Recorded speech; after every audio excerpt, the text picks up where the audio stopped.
in the middle of a project. I finished cutting my papers off. I've still got these left, which are 5mm to the point, the entire length of the page. So I chopped it up. I have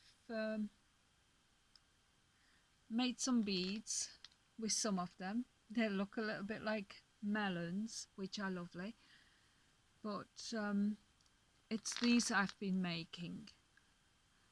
They've not been varnished or dipped or glazed or whatever you call it yet. The thing that I want to be showing is the measurements, how I measure, because I've decided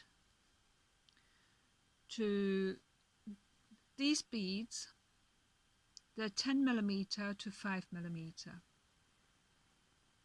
and they're beautiful and round, and as I explained in my diagram, I've been chopping a millimetre off either side. So I'm planning, because I've got still a bunch of the 5mm paper strips, and I've run out of the 10mm to 5mm. I'm marking off some more, but to mark it off I want to show you, hopefully close up. I'm hoping you can see. There's my ruler. These are centimetre or metric, and I'll be working in millimetres. So I'm working in 5mm and 7mm to get my measurements. But to not make it too complicated, what I do, this one is a 7mm, so the next one is going to be a 5mm. Let me get the pen, and what I do is I mark it off there. That's a 5mm. Now I need a 7mm, but to make it easy I count back 2mm from, 2mm, stop moving, from the half of the 1 centimetre, which makes it 3mm from there to there. But if you count backwards, you take back 2mm. That makes it, like, make sure I'm on the second to the half. So that's like 1, 2, 3, 4, 5, 6, just a sec. 1, 2, 3, 4, 5, 6, 7. So it helps count your millimeters when you have markers that stick out. Like, let's see if it focuses. Like if you rely on markers that stick out like these, it's good to, these dots that you've marked out already, this one's been marked out, that's a 5mm. So the next one I want a 7mm. So what I do, I take it back there.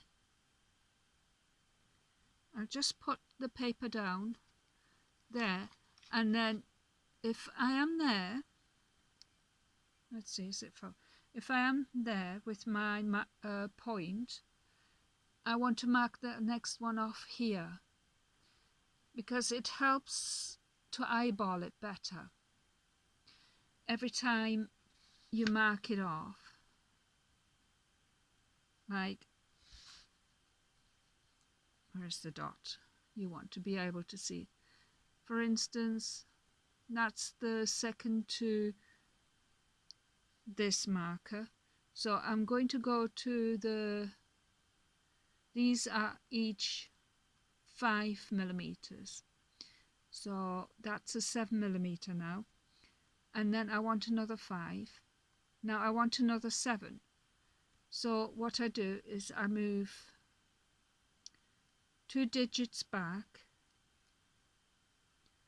and then that's the 2 plus 5, that makes 7.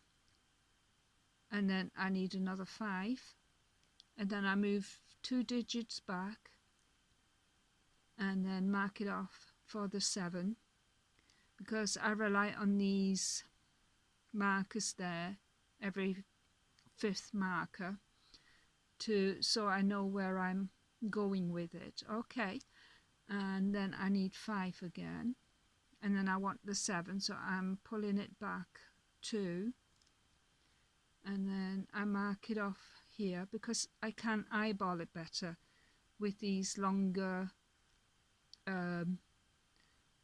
half a centimetre and then a full centimetre. Okay, or 5 millimeters, 10 millimeters. So, and the little markers in between, where are we? These little markers in between, you just count back 1, 2, and then you put what you've marked off on the paper, you put the point there, and then you're able to mark it off to the next marker there. That makes it 7. And then you mark it off 5, well, I do, and then you want the 7 again, so I go back 2,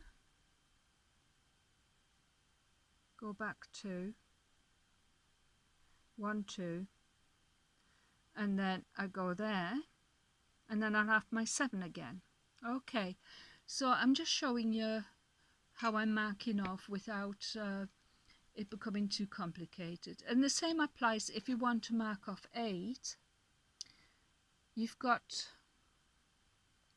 these markers, and if you want 8, you just go 1, 2, 3